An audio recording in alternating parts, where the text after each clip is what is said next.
Hey everyone, and welcome back to Episode Club. My name is Mackenzie, and today we are going to be talking Season 4, Episode 8, The Mountain and the Viper. And joining me today, as always, is Johnny B. Crazy, aka Johnny B. Baelish. How are you doing today? I am doing pretty good. Just a little under the weather, so you don't get to see my beautiful face today. So sorry about that, everyone. But I will be here, and the Baelish is back. So I'm ready. Thank you for having me on. And oh my gosh, we hate the Tyrion and Jamie scene about the beetle so much that we skipped the scene thinking it was it 2 episodes ago. So we definitely have to talk about that. Kathunk. I thought that was funny, but yeah, thank you so much, Mackenzie. Yeah, no problem. Sasa. No problem. Sasa. Thank you for joining me today while you're not feeling so well. I feel I feel a bit more that we have to make this as epic as we can.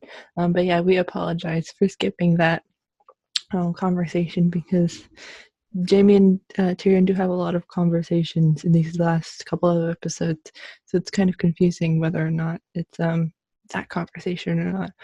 But again, it was probably very boring. But anyways, so this episode, it's a game changer episode, and can't wait to talk about it.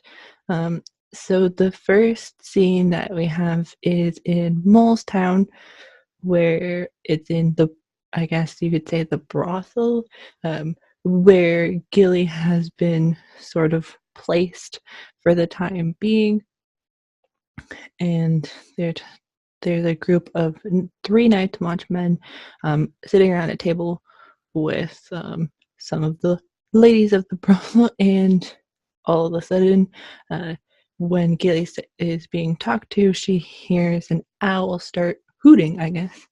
And for being beyond the wall, she knows what that means. And pretty much Egret and Tormund's crew, along with the Fens, um, shows up and pretty much wipes out Molestown. And we see the 2 girls of John and Sam meet for the very first time, and kind of have this weird eye contact. So what do you feel about this first scene, how to start this episode? And James Franco wants to make his, I guess, episode club appearance. So what did you think? Yeah, so it's good scene. Shows you how smart Gilly really is, how angry Franco is about this situation. Shout out to James Franco. Hashtag Franco's rage. Yeah, she has seemingly heard it before. She knows the difference between an owl and a man whistling or making the noise. Uh, I'm sure she's heard many owls.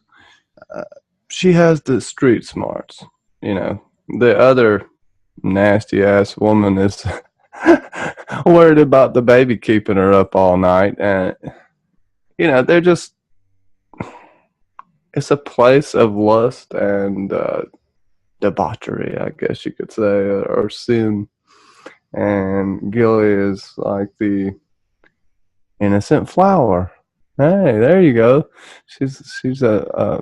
She could be, in my opinion, a semi-Liana symbol, like an imposing. What would you call? Like kind of like Liana, but she lives. If that makes any Yeah, sense. Uh, she could be comes. rambling here. Well, Gilly kind of comes from, especially if we're to believe Craster's somewhat strange lineage. Gilly comes from kind of a special bloodline. It's like, in terms of how it's like, not necessarily mirrors, but it is just a drop in the water in terms of like the Targaryen lineage of, uh, you know, incest. So she's a special woman, and she probably maybe would have felt this like maybe her character arc is kind of similar to what Lyanna's might have been, pretty much on the run all the time, being secreted and scurried away into these smaller parts of Westeros, with a special baby being John. And Gilly's special baby happens to be baby Sam. So I think you got something going there.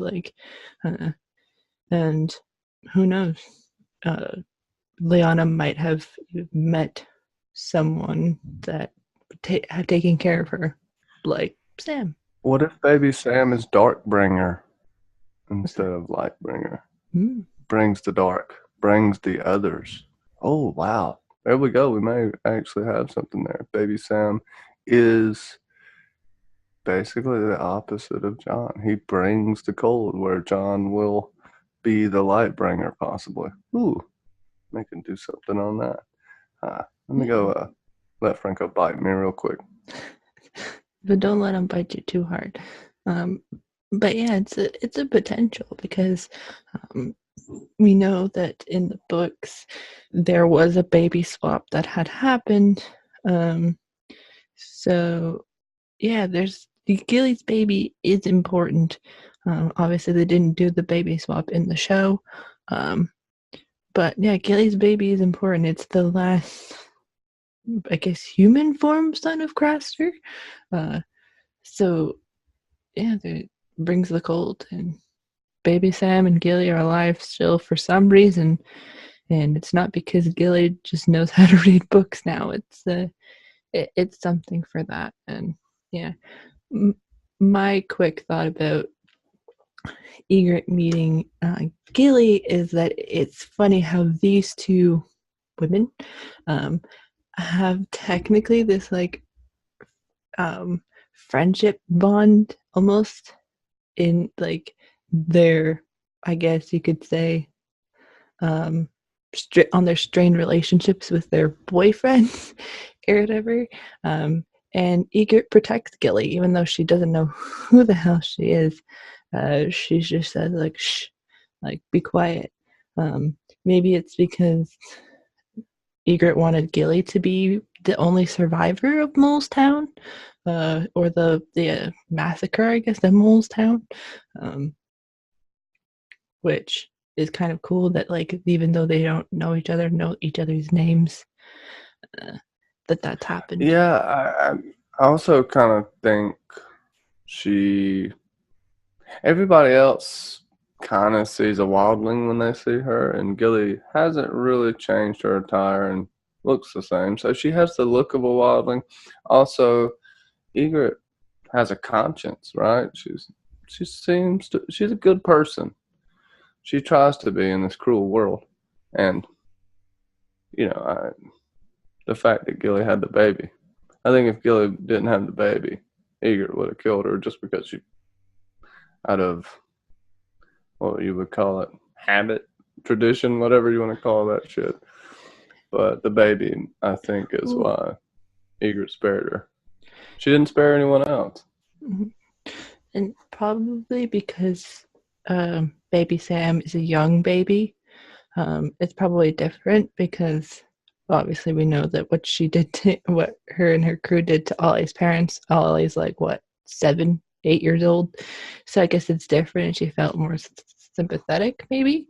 But who knows? Yeah. Well, I'm sure she could have.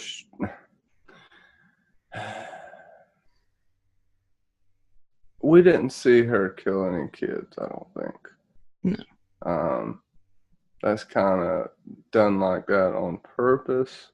You would think she would be involved or has to be complicit, because they did kill everyone in that village. They killed people all the time. And makes you wonder. I'm trying to think of any stories of wildlings that have raided villages and possibly taken babies back with them. And maybe an old custom in the past was those babies they took were given to the others as sacrifices. I feel like the others not being able to reproduce, and they're kind of their last stand in Craster, that was their last place to be able to reproduce. It's gone. I think that's a big factor in why they're coming back. Yeah, sure, it's revenge, but it seems like their ability to reproduce is diminishing or is gone at this point. Yeah. Sorry for the tangent. No. It's completely plausible.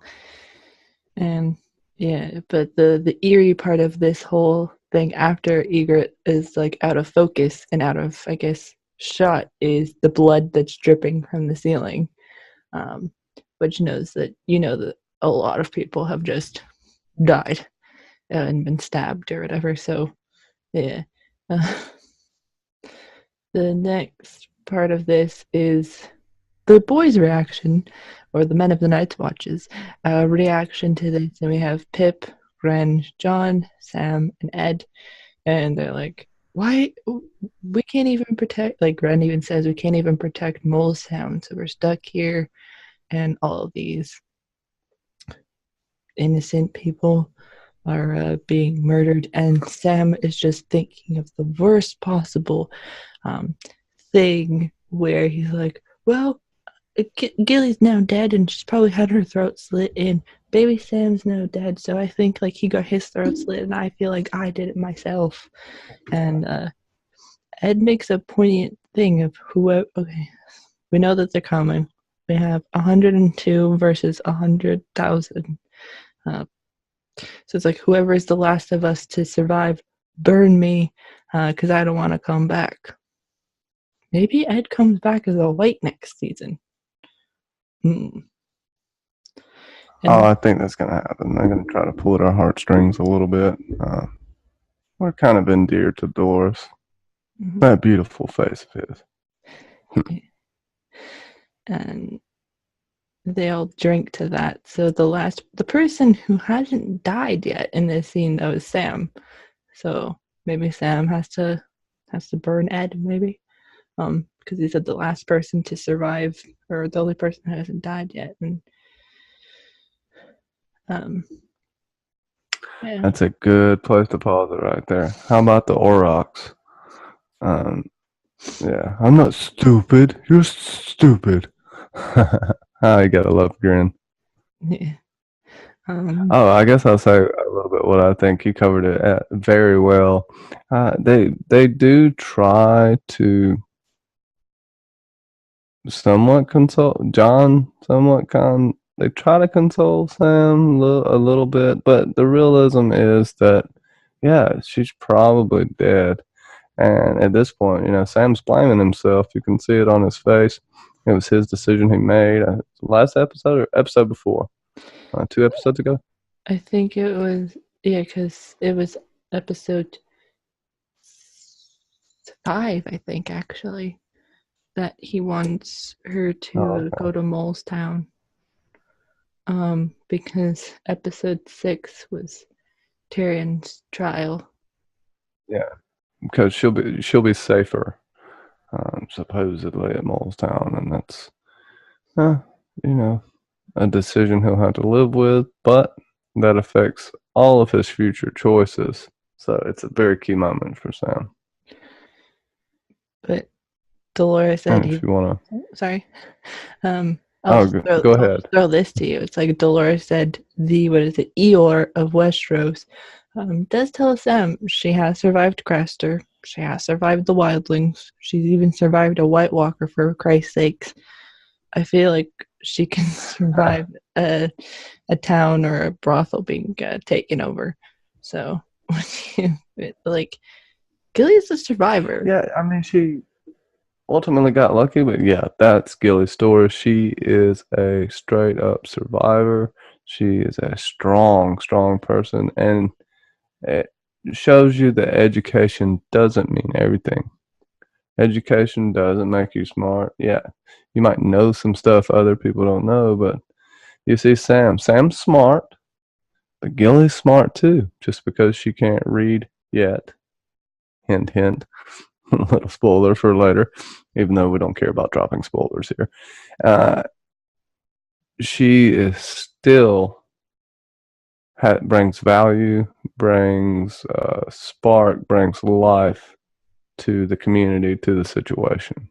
Mhm. Just in general, if you step back objectively and look at her as a part of the community, she is a super valued member, a super loyal person. But yeah, yeah, can't say much more about Gilly. Love her, love her. Yeah, and the only thing just to add to that is there's different types of smarts, book smarts and street smarts. And most times people who are more book smart don't necessarily have street smarts. And people who have more street smarts may not necessarily be as book smart. Then we have the beginning of something special. Oh yeah, baby. Yeah, Grey Worm. First love, love at first sight. And can you blame him? No, I can't. So I would be careful scrolling through this scene, Sasa, because we get some nudity. So Yeah. even though I'm sure our audience wants to see it, we cannot put it out there at this moment. Um, oh, this is a really good scene. I like what they did with Grey Worm and Missandei. I feel like it did get flat later on, that they should have developed it a little, I wouldn't say quicker, but more. A little more development. And the sex scene in season 7 wouldn't have been so weird. But it is kind of beautiful because you don't have to necessarily be whole to love. Mm. And this is the whole crippled bastards and broken things motif here. Take it away, Sasa. Yeah, so basically the background of this scene is, I guess, more to the Unsullied, and some maidens, I guess, are washing their clothes and themselves in this stream, and they're kind of separated by, I guess, gender or sex, depending on how you look at it. And Graham just sees Missandei across, and yeah, she's just like kind of doesn't know how to gauge this situation, obviously, because this is probably like the first time someone has looked at her that way, and not like in a whole um like a slave connotation, or like that just like to use her that way. um and she even after talks to Danny about it, and even Danny is like, are you sure that he looked at you that way? And she's like, I think so. um and this is where we get that whole scene with Danny of like, do you think they take all of it, or do they leave parts of it? um yeah, it's this relationship between Missandei and Grey Worm is a slow burn relationship. It takes a long time for us to get to where they kind of end up in season 7. They really take their time with this. I think it's because it's a really sensitive relationship, and they didn't know probably exactly how fast they wanted to take it. Um, Probably show writers, they didn't know exactly, because they had to build up different storylines and different romantic relationships. So to have this one and it to be very inclusive, very 21st century, like 20, what would have been at this point, 2017, 2018 type of relationship, like when they get to season 7. Yeah, it's a great relationship, because they never officially say that they're a couple ever, I don't think. So it's a good scene. And yeah, just Missandei feels love for the first time, and she just doesn't know how to handle it. It's that first love motif that you get. um, what do you feel Yeah. about the whole this scene, and I guess her talking to Danny about it? Well, as far as if everything's there or not, you don't have to actually, you can make love without having to use that. Um, there's ways around that, so to speak. So I think it's kind of a moot point on whether or not anything's there, because there's still plenty of things he can do. John knows. John would know what to do. I'm just trying not to get too graphic here, but uh, I think it's good. A little girl talk. I think it shows a little more down to earth Danny too, which I really like.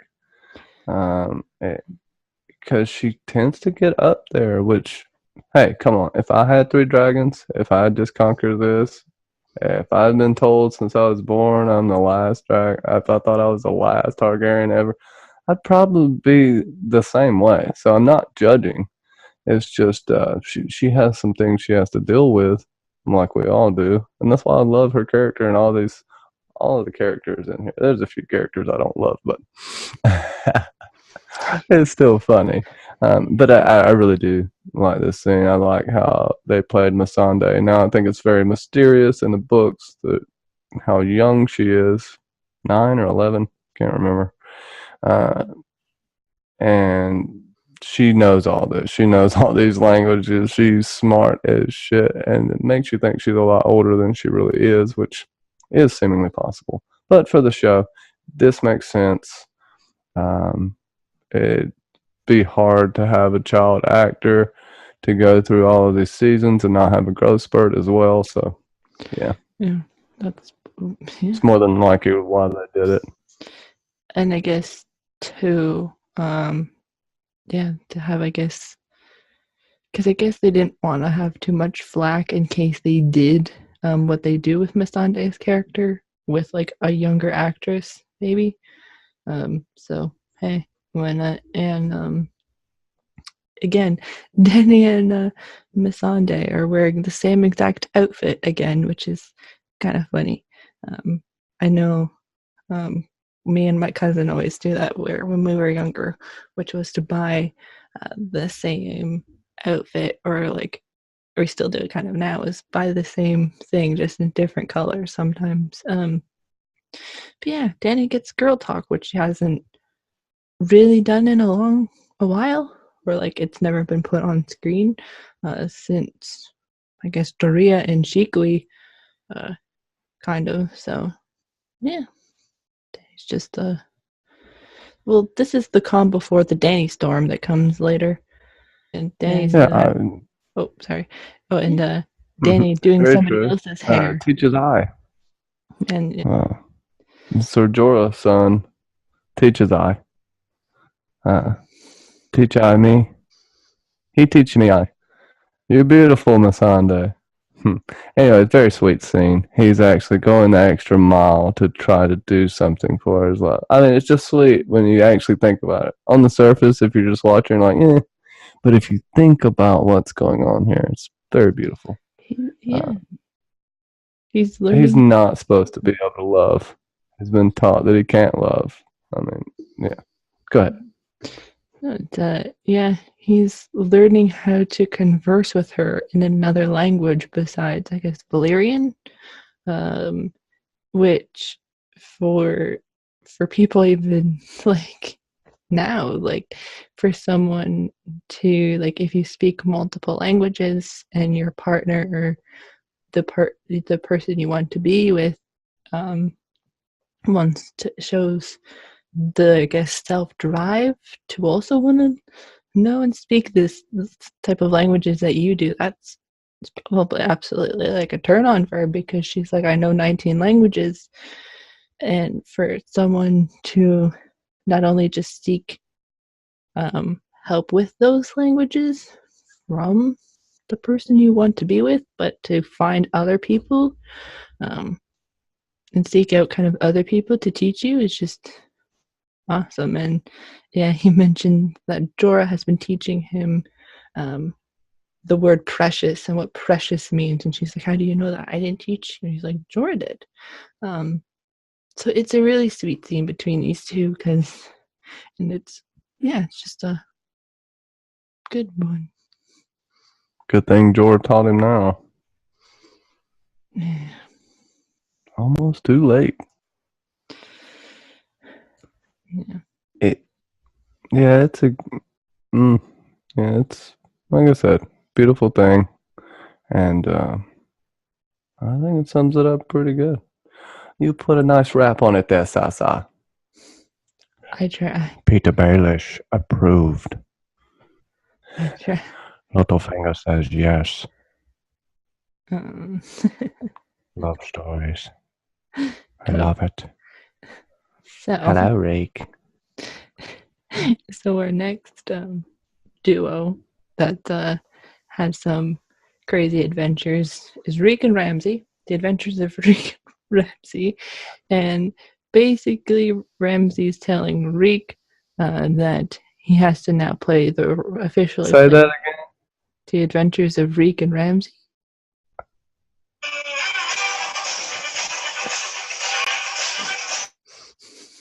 The Adventures of Reek and Ramsay continue. What is it? Which episode would this be? Like episode 15 or something like that? And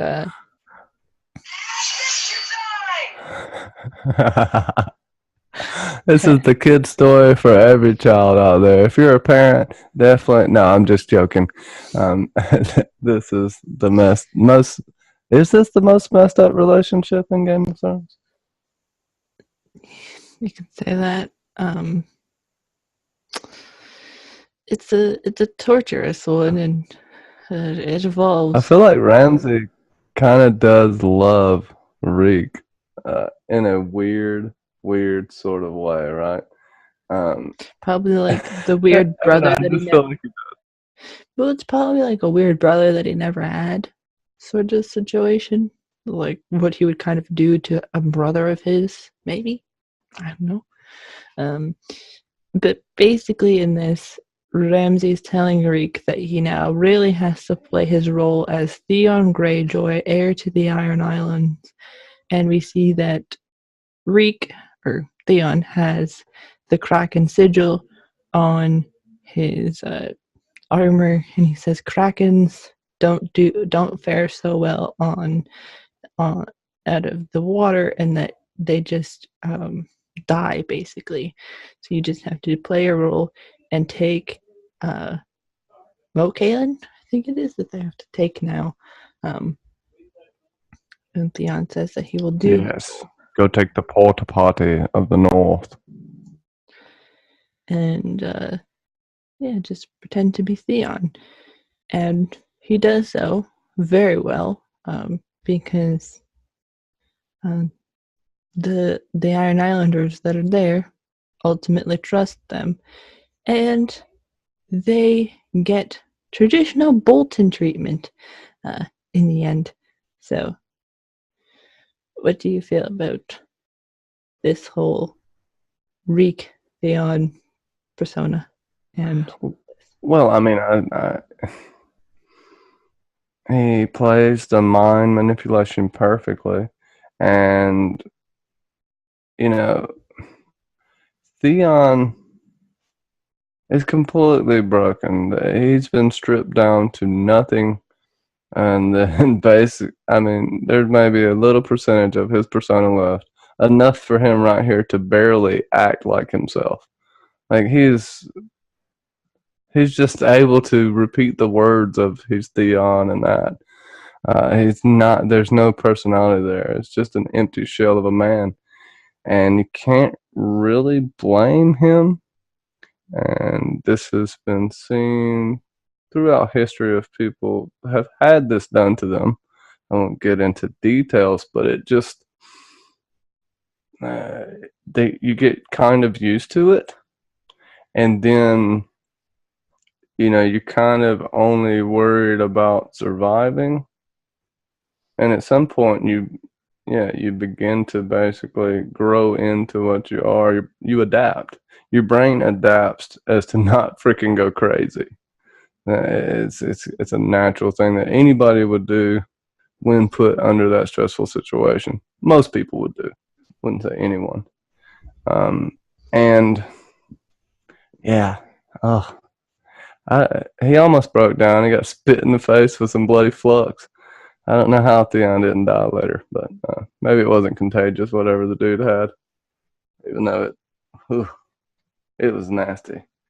But, to Theon's point, he thought they were all going to live too, right? He was given these terms, you're going to live, but that's what Ramsay needs him to believe it. So it makes Ramsay such a good manipulator. Gosh, what an evil bastard. With this, though, he ends up getting, uplifted. He gets the name. He gets his daddy's name, but that's later.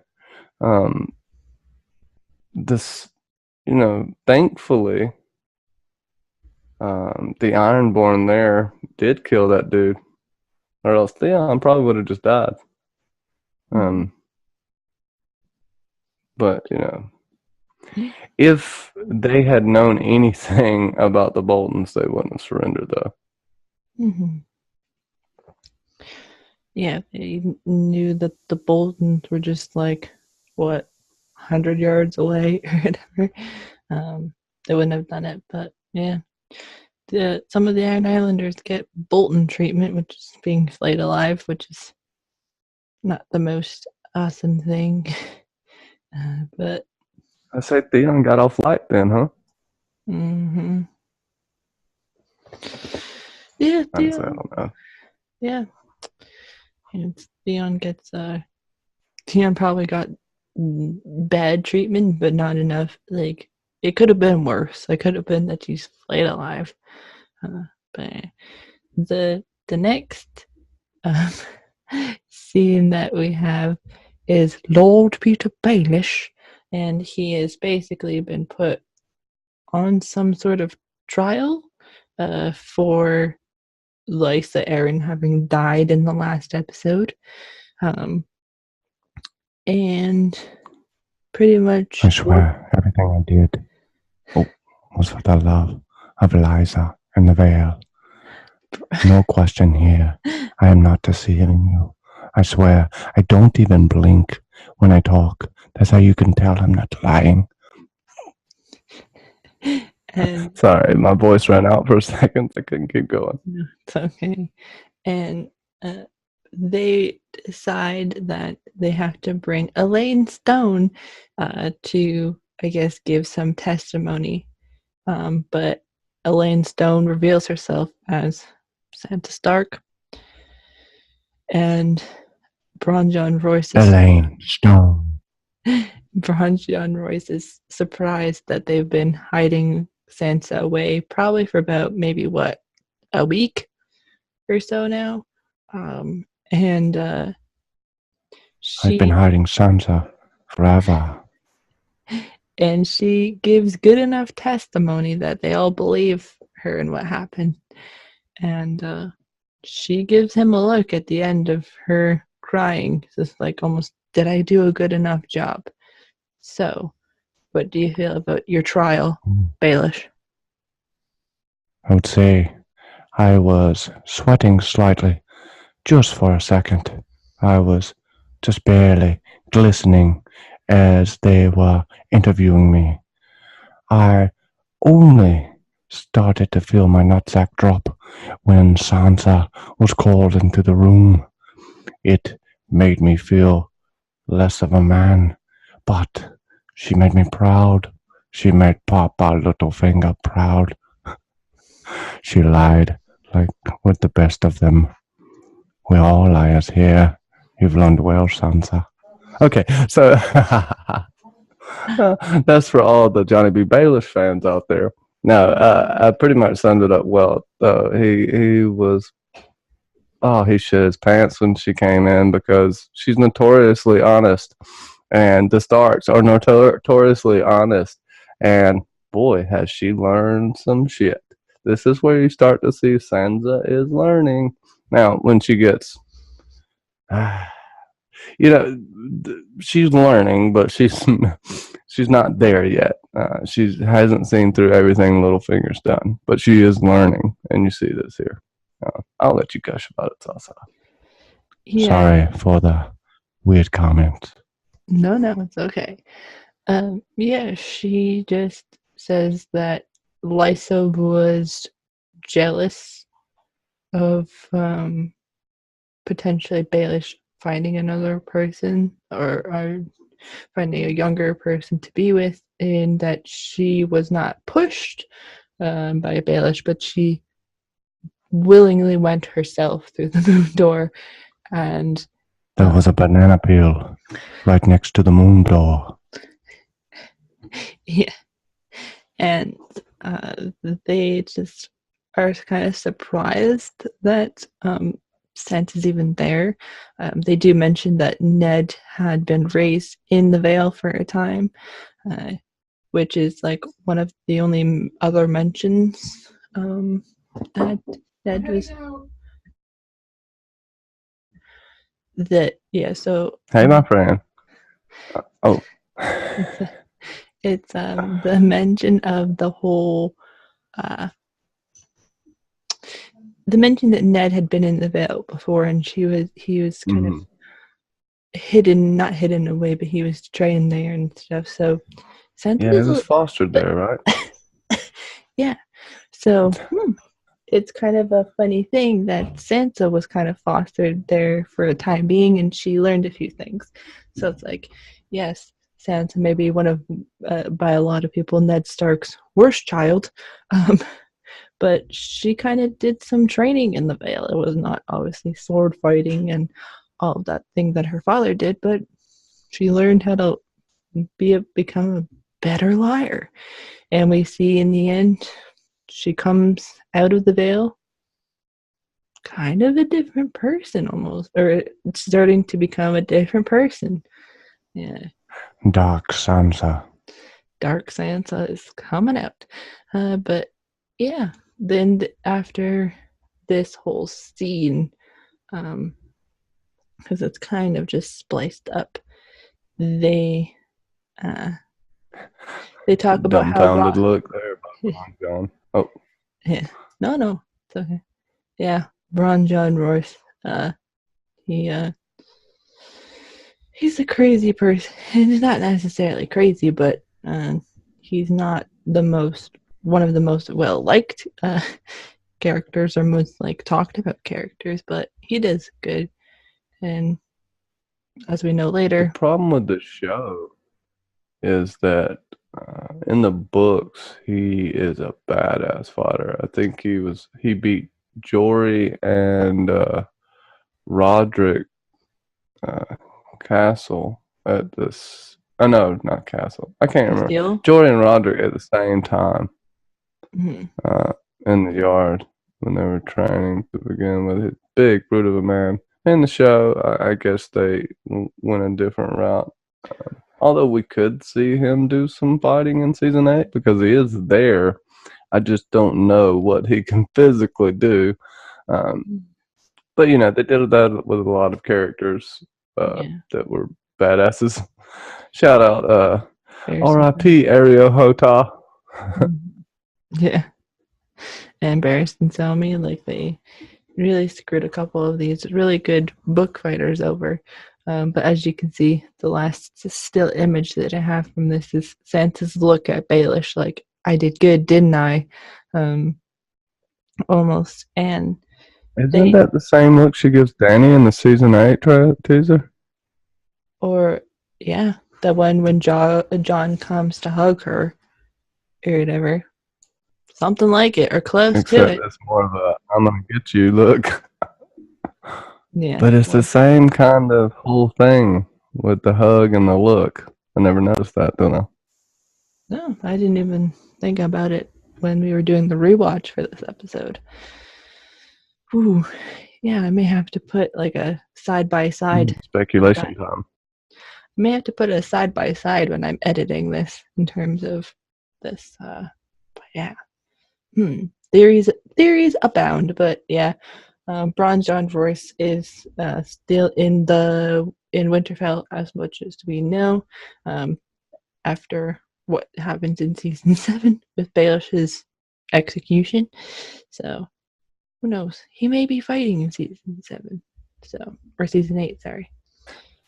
Johnny B. Baelish will have fun covering that one. Also, look out for some Littlefinger lip dubs coming soon. Just had to throw that out there because they're happening. Yeah. Oh, hello.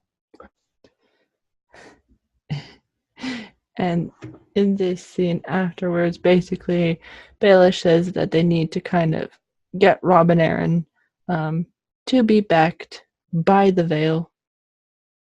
And like they kind of he needs to explore the Veil because he's been sheltered his whole life by his mama. So he's gonna be the best stepdaddy that he can. And yeah. Be the best stepfather / real father. You know that's my baby. I bring him a falcon. He'll love me forever. Oops. He's coming for me, Bron John. Little Robin's gonna get you. Okay, I'll just do it. He looks funny. And his name is John C.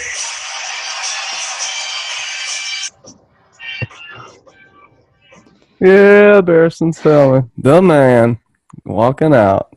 Go ahead. The man, the myth, and the legend that is Barristan Selmy.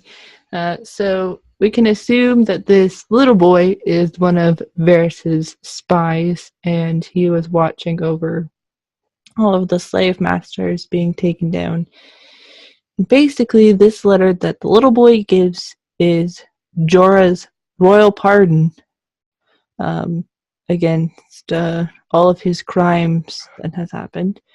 And Barristan confronts Jorah. You know what's funny is he does, and Barristan's looking at him like, What the fuck is that? and it kills me.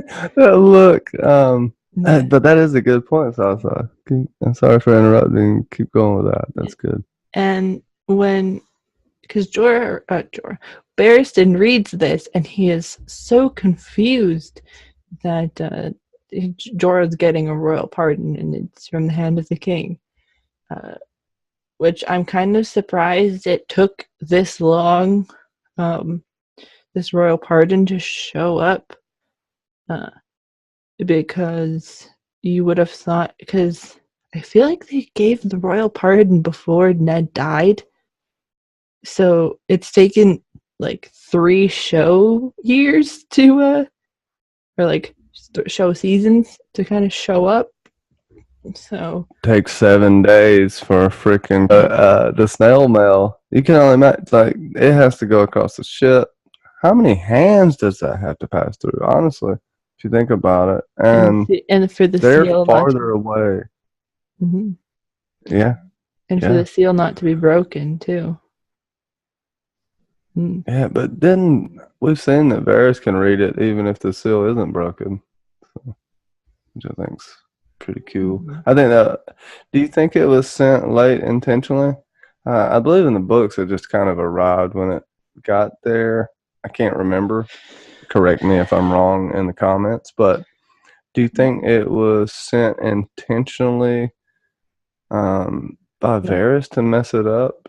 Even though I feel like he wanted Dany to be in power, maybe at this point, after seeing what she's done with the dragons, Maybe. And maybe hearing of this blood magic, that maybe he does this to kind of cause some strife. Yeah, and possibly. And discourse within her camp. Yeah, it's probably possible that it was sent later. But also too, this is when too the show was more lax with some sort of timelines and timing between certain places at certain times. Not like season 7, where time is thrown out the window. But yeah, Jorah gets his wrist slapped by Barristan and then gets kicked in the butt by Dany later. And Barristan says, "You'll never be alone with Daenerys ever again." And Jorah's kind of upset that all of his treason has finally caught up with him. And when we have the scene with Dany in the, I guess you could say, the throne room, he is just he's becoming like a man who's kind of broken on the inside. Like, he kind of regrets maybe that. Whatever you do, don't unpause that, but keep going. What? Because there's some key points about. Look at Jorah. It looks like he's like tried the best he can to make himself look as good as possible. Look at his hair. He probably just put some spit or something in it, but that's the linens look freshly washed, even though they're not new because they're not white. But you know, they wouldn't stay white in a world like this. He is literally, my Khaleesi, please, I love you. Look how handsome I am. He still has this hope that he can be with her. Also, shout out to his first wife, who looked like Dany. Apparently, she was good looking. He says that in the books, that you remind me of my first wife. I don't remember if he says that in the show or not, but it explains a lot of why he. Not his first. I think the only mention of a wife that Jorah has is when he is writing with Dany and the Khalasar. I think in the second or third episode, when she's riding with the Khalasar. So, yeah. But yeah, he's trying to look as best as he can.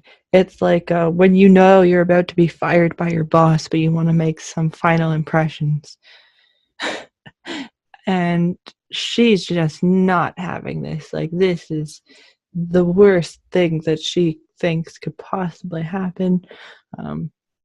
Jorah spied on her from pretty much the moment that she had laid eyes on him.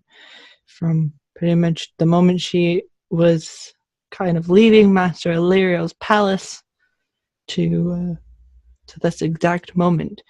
And she even says, "Did you tell them that I was pregnant with Drogo's child?" And he kind of regretfully says yes. So that's like the most ultimate betrayal for her, is like, you did all for anyone. Mhm. That's got to be the worst feeling ever. It's akin to someone cheating on you in a relationship times 10. It's that this is even more intimate than a normal relationship. Like, sure, they don't have sex, they're not romantic, but it is an intimate relationship. She looks at him almost as a father figure. She didn't really have one aside from, oh my gosh, what was his name? Who was the man that raised her? Them completely. No. The guy that William Derry. That's who it was. Sir William Derry was kind of the only father figure she had, and he was nice and sweet to her. But she died. He died when she was young, and Jorah kind of fits the father figure role for her. That's how he doesn't see her that way, but that's how she sees him. And to have someone that's basically your father, your mentor, someone who's been by your side through thick and thin, supposedly, this whole time they had betrayed you, they had put your child in danger. The fact that Dany doesn't kill him, I give her a lot of respect for. And she has to show a little more of this in season 8. Not necessarily forgiving treasons of this nature, but being slightly more lenient and not burning people alive. They do not take well to that in Westeros. Yeah, maybe showing more restraint in terms of this. But yeah, she's really at a loss for words about this, because, like you said, it's like her father figure just basically throwing her to the wind. She did a lot of personal growth, as well as a lot of her life happened. Her adult life, or I must say her young adult to more adult life, happened with Jorah by her side. She got married to Drogo. She got pregnant by Drogo. She lost her brother. She lost majority, like, 95% of the Khalasar that belonged to Drogo. She's taken cities by his side. She had baby dragons by his side, and all of this was just written to letters and written in letters and sent back across the narrow sea. So it's like that, it's just breaking the ultimate trust. Well, Jorah could either have to choose between the honor and being taken back into his household, and these are broad terms, or staying with Dany. Or it doesn't have to be that way. He could, at some point, though, he does need to redeem himself in the eyes of Westeros. I feel like that's kind of Jorah's main goal. Yes, he can die in season 8. He was brought back from grayscale, though. I feel like him living is a definite possibility, and him making a good mentor.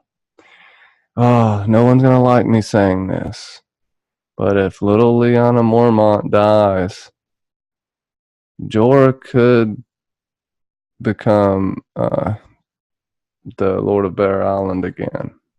Now I know that's kind of controversial. She's not going to give it to him. No. But if he is to ever do that, that would be what he would do. But he could also serve in the King's Guard, if there is to be one, or Queen's Guard. But there's a few ways we can go with that. We need to do a Jorah character breakdown for sure. Well, Game of Thrones is not afraid of child killing, but Lyanna Mormont is a favorite character because of how badass she is. I do feel like if maybe there's something that goes on between Dany and Lyanna Mormont, like there's like a threatening situation, that Jorah may be like, no, you can't not do this. She is my niece or cousin. So it's like, it's hard. It'll be like a point of contention. But like, yeah, I don't feel like Dany will kill her because she is a child, but that's just going to piss Lyanna Mormont off more because she's the head of a house.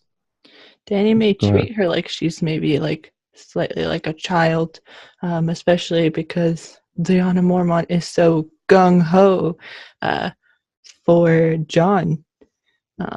But if Dany does die, I do feel like that there could be something with Jorah and what Jorah gets afterwards.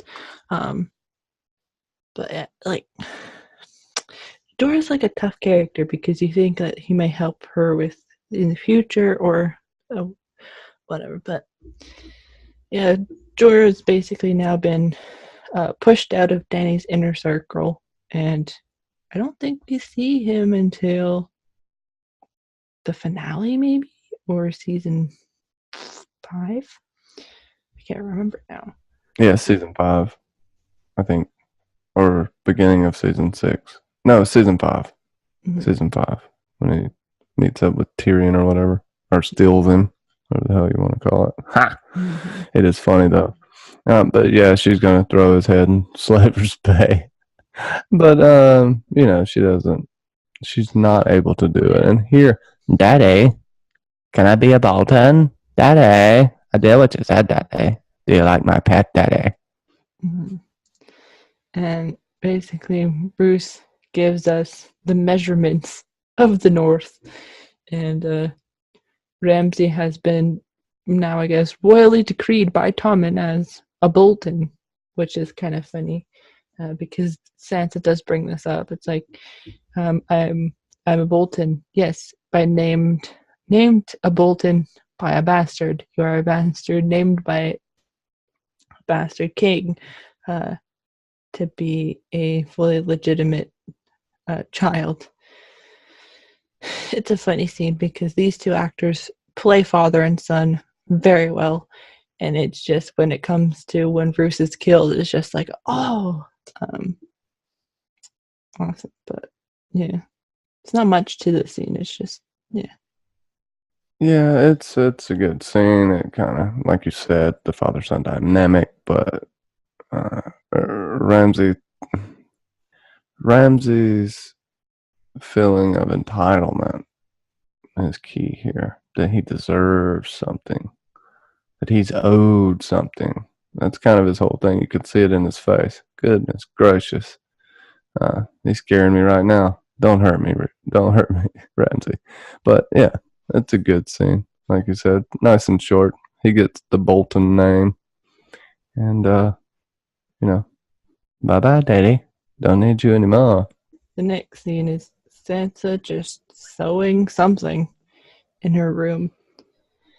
And they have the conversation of, why did you lie?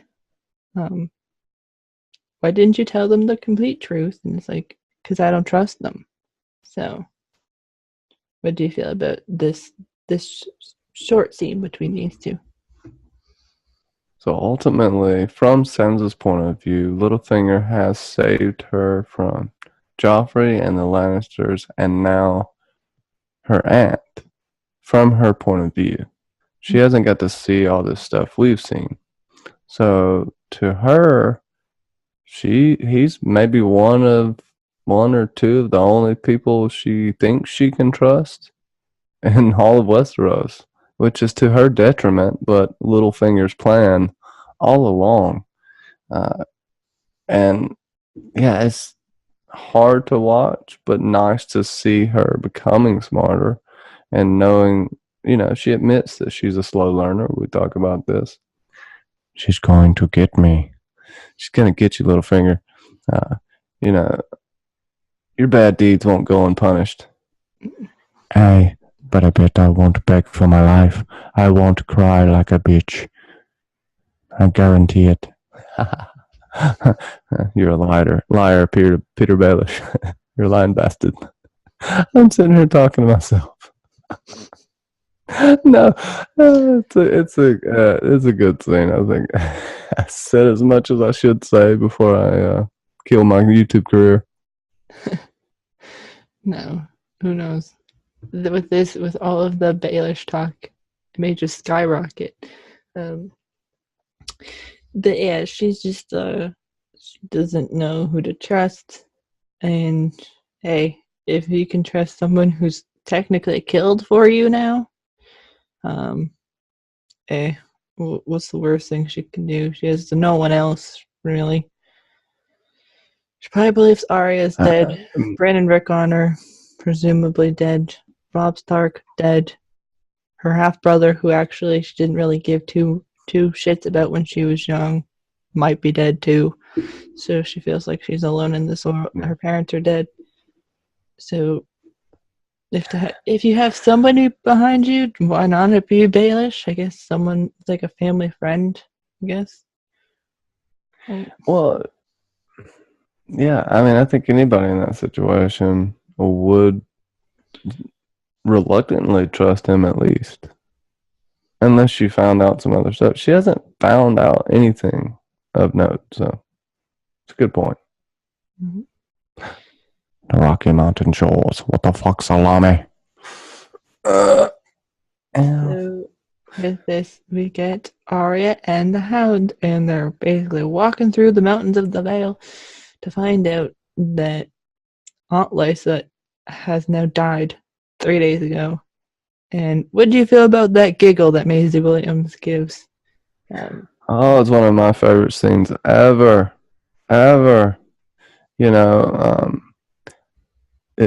It's probably slightly painful to her, but I've been in situations like this where you can't help but laugh. It's so messed up. It's so funny because the Hound, every time he gets close, it's gone. And he talks about this with Arya. You're scared, aren't you? You're almost there. You're afraid to get taken away from you. It's not going anywhere. And boy, does the opposite happen every time the Hound tries to get his damn money. All he wants to do is get Arya safe. He wants some fucking gold and he wants to go chill somewhere. That's all he wants to do. But no, can't have that. Everything's got to be screwed up. just a little too late here, a little too early there, and I just think it's perfect. And I don't know, I love it. I love it. It's a short, funny, beautiful scene, and just the dynamic here is amazing between the two characters. The one thing, Yeah. sorry, the one thing that I'm surprised that the guards didn't say is like that there's the admins of that Sansa is there, and like he could have done something like that, but then I guess it just means that Arya doesn't go on her epic mission to Bravos and all of that. So I guess that's why they didn't tell the guardsmen. Like, it's like, who dares to come against the veil or whatever thing, like that they didn't mention that Sansa was there, but they could have done something, and then I don't know. But that's They probably made up a little while and then walked away. I don't know. It's a good question, but it's a long way away from the actual castle itself, which is stone, snow, and sky, I think, are the names of the tiers that go up. And so this is just like the entrance, basically, to the Eyrie, and so it's still a long ways away. So it's just like a gate that anybody can walk up. They would seemingly probably let them go because, one, anybody that leaves is in danger anyway. You'd probably get killed by the mountain clans or something else they didn't address at all. And two, yeah, they don't really care. These are soldiers. And lots of times people aren't going to want to fight unless they have to, especially in times of turmoil and when you're not trying to get involved in a war. So yeah, that's probably why. My nice mansplaining. It's okay. And then while this is happening, Baelish is talking to Sweet Robin about what he's got to do with that he is officially like the Lord and can't have mommy's protection anymore, and that he's going to travel the Vale and see what all of his land is. And then we get the reveal of Dark Sansa. So, which is begrudgingly the only like Funko Pop really that Funko has made of this actress. But they make 15 different Jon Snows and Dannys. But so yeah, that's my sassy Sansa comment for this. Gotta use it again because Littlefinger looks up and sees. Oh my god, that's perfect. Sansa, oh. He even looks like he's horny. You sick bastard. Yes, Johnny. You know me all too well. Sansa, oh, I've been waiting for like 17 years. Oh, that's so weird. But yeah, I mean, that look, it creeped me out. But she comes out with this. It's almost like raven feathers or something off the side, right? Yeah, something like that. It's pretty cool. Kind of shows. It's somewhat misrepresentative of her direction of character, I would say. But it does show her change well. Like her change into like embracing a little more of the darker side of things just to survive, basically. Yeah, I think for when a lot of people are watching this, obviously because there's that book change coming in season 5, where it's basically Jane Poole, who's supposed to be Arya, that marries Ramsay Bolton in the book. But they obviously did it with Sansa instead. Yeah, I think this is the moment for like a lot of people in the show where they're like, yes, Sansa's going to do something really awesome. I mean, but it's a misdirection to only come, I guess, at the end of season 5 and up in season 6. Um, but it's awesome that she's a change of outfit. She's become darker and more hard. She'll become a more hardened person come these next few seasons. But hey, when she got smuggled in with her red hair, so it got to smuggle her out with a different hair color. So, a different outfit. And boy, that necklace that she's wearing right now is still used up until this day, including the new posters for season 8. So, but yeah, horny Baelish.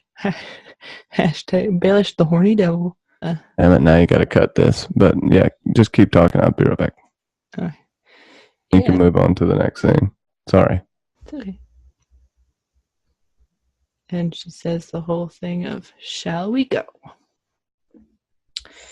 The next scene that we have is the scene that we all got, me and Johnny actually had gotten wrong, and it's between Jaime and Tyrion, where they have the Smash the Beatles conversation, which we had thought happened about 2 or 3 episodes before.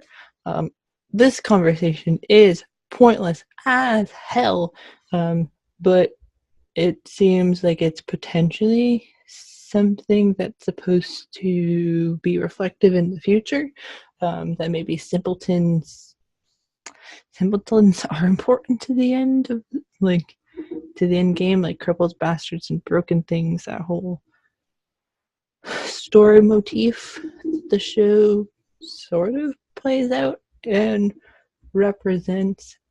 It's just a scene that is very cringe-worthy, and I don't like it very much. It could have been done so much better. And yeah, I don't know. What do you feel about this Smash the Beatles conversation? Yeah, it was just kind of as the imagination realm sent us the article, like I said before. It's kind of a shout. What would you call it? It's kind of an insult to some critics of the show, and I don't know how much more you can read into than that. It's really mind-numbing scene to where they just try to figure out the mind of their simpleton cousin, and possibly a nod to Hodor a little bit, in the way that you don't understand why they're doing what they're doing, but there has to be some sort of purpose behind it. But that's all I can really get out of this long, arduous scene. Yeah, it's just a long scene of kind of nothing, but maybe something at the same time. And yes, the Imagination Realm sent us an article basically saying that this scene may have more importance than it's led to be on. And again, we apologize for getting this scene mixed up with another Jaime Tyrion, I guess, solo scene. But again, that scene that we missed out probably wasn't super vital. But anyway. But yeah, pretty much the bells toll, and it means that it's now time for Tyrion's trial by combat. If we can cut. So it's now Tyrion's trial by combat, and Oberyn is obviously Tyrion's champion, and Oberyn thinks he can take the mountain, and we obviously know by the end of this episode what happens. So what did you feel like with this scene, especially when you first watched it? It was very apparent how arrogant Oberyn was in his skills, which given later, it's, not a. He should be confident, but I think he's overly confident in this instance, and that's what we see because he can technically defeat the mountain, and that's what we're going to have to see defeat the mountain: speed, quickness. That's why Arya can do it. He has limited range of motion, so if you can wear him out, just like Bronn said, if you can get there quick, if you can hit the weak points in his armor. Now at this point, as him later being, I don't know how easy it would be to do stuff like that as far as killing. I think it's just going to keep coming, but that's why it'd be a team job. But here, he's still a man, and Oberyn, he's got to have a drink, which isn't a bad thing if you have one or two, just kind of to calm your nerves. If you have more than that, it's probably not a good idea. But he is badass, no doubt. Yeah. And all of this stems from him wanting revenge of his sister and the death of his niece and his nephew all those years ago, probably about 18 to 19 years ago. He's just a family man who wants revenge for the brutal rape and murder of his sister and the brutal murder of his niece and nephew. And obviously it doesn't end up too well, but Oberyn gets a couple shots and a couple stabs at the mountain to get him to subdue for a few moments. If only he had potentially killed him before what obviously happens at the end, but yeah, he mortally wounded him, also with the venom and poison, which is another aspect, which he knew he had, which may be another reason why he was confident. Also in the books, Arya is proficient in poison, so that may be a key. But here, you just kind of gotta love the fight choreography. It's pretty true to nature, pretty true. He has the slick fighting style of a snake. He strikes. The red viper is very apt for him. And one of the best parts here is seeing how nervous Tywin gets as well. I am Indigo Montoya. I'm Indigo Martell. You killed my sister. Prepare to die. Little Princess Bride shout out. But yeah, it's hard to, like, Ilaria at this point, you still kind of like her, so you kind of can feel her pain. She does well with that. But yeah, that beast right there. yeah, and during the fight, pretty much at the end of the fight, the mountain, or Sagor Green, squishes Oberyn's head like a duck egg before dying himself, which means that Tyrion is now sentenced to death. Tyrion's got a big trial overhead, and yeah, it's not his trial is now over, but yeah. What did you think? Yeah, the looming defeat. What did you feel about the squishing of the head and kind of this episode? Like your final thoughts of this episode and all that? Yeah, it's really good episode. I've enjoyed it. Everybody was waiting on that fight for sure. I like that can happen. The second strongest man in the world can actually do that to a human skull. So think about that for a second. All right. Oh, they recreated that. Also, it's hard to know what Tywin feels here. He's got to feel slightly conflicted.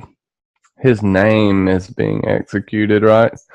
Uh, Cersei couldn't be happier. Justice in her eyes. But Tyrion, man, to be condemned by your entire family and now the entire realm is just a awful thing. And not to try to pity him, it's just he's got a lot on his plate, as many characters do. Kind of Sansa. That might be kind of a little theme of this episode. We got Gilly. We have all these people that have been dealt a tough hand, and they're just trying to play the cards and get through the game without dying. And it's beautiful and tragic at the same time. Franco is agreeing with you, it seems. But yeah, it's a really good episode. It's a dramatic at the end of the episode, but hey, we're 2 episodes away from the season 4 finale, and this is our last episode before the finale in King's Landing, because the next episode, being The Watchers on the Wall, is all entirely up at the wall, at Castle Black, and just beyond the wall. So it's Yeah, I guess I give this episode a solid 8.75 mountain short swords. I would give this episode, I guess, the same rating, because that's what I was thinking when I was watching this episode before. 8.75. Dark, sassy Sansa struts down the staircase. It's a long one. Oh, son. Yeah. And, oh goodness, yeah, that's creepy. And so the next episode is, like I said, 409, The Watchers on the Wall. That should be coming out relatively soon. It's a good episode. It's one of my favorite episodes of Game of Thrones ever. And we're going to talk about that very soon. So, Johnny, where can the people find you if they haven't found you already? And what are you doing next? On my channel, Johnny Be Crazy. Sunday, Quickie of Ice and Fire, Torrhen Stark, The King Who Knelt, be coming out at 1 p.m. Also a podcast with The Knight Who Smoked the Laughing Tree. It's the first Nooners of Locations and Lore. That will be premiering this week sometime, so be on the lookout for a notification for that. Hardhome, oh my goodness, we come across some fantastic things while we're talking about that. It's going to be a continuing series. Don't forget the Cylon Johns and Jills Network, 9 p.m. Eastern on Fridays. Also look for the podcast expert analysis and review of each episode by me and John St. Baptiste on Tuesdays. Oh, man. Look out for the Lunchbox giveaway next week as well on the Cylon Johns and Jills Network. And look out for giveaways on my channel coming soon. It will be some nice knick-knacky Game of Thrones crafts that our great friend, Handmade by Bobby, will make. So be on the lookout for that as well. I think that's everything, Sasa. I'm probably doing, AU Pack Mule, Tuesday, 4 p.m. Eastern on his channel. 30 days, 30 live streams, 30 times for 30 minutes times 4. Yeah. Thank you so much for having me on. It was very fun. Yeah, forgot how much I liked this episode. This episode, yeah, it's a good one. For any people who are new to the channel, this is my channel, even though Johnny and I do episode club podcasts and live streams all the time. So, barring any scheduling changes, we should be doing Watchers on the Wall next as a podcast.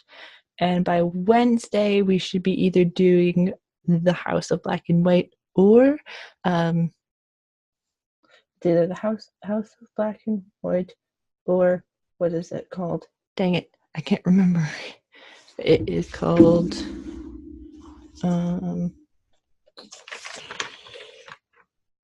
High Sparrow. Now I'm drawing a blank. Oh, that's it. High Sparrow is 503. So look out for that. We should be dropping this one just as a regular video and then Watchers on the Wall as a premiere, just because it's a good episode and I love engaging with the chat. And yeah, you can find me on Cylon Johns on Johnny's channel. You can find me on AU Pack Mule's channel on the 16th around 11:30 Eastern or 11 Eastern, and it should be an awesome time because we're now at 43 days until Game of Thrones starts up again. And when the show starts up again, we will be doing episode clubs always on Wednesday nights. It's not changing, and we have some things up our sleeves for episode club. And some people who have never seen the show are going to make some bold predictions on characters. So with that, we're going to see if some noobs and us, I guess, professional Game of Thrones talkers can predict similar or different endings for characters. So with that, we will see you all in the next podcast for Episode Club. Bye, everyone. Vala de Hylas, or something like that. Bye, everyone.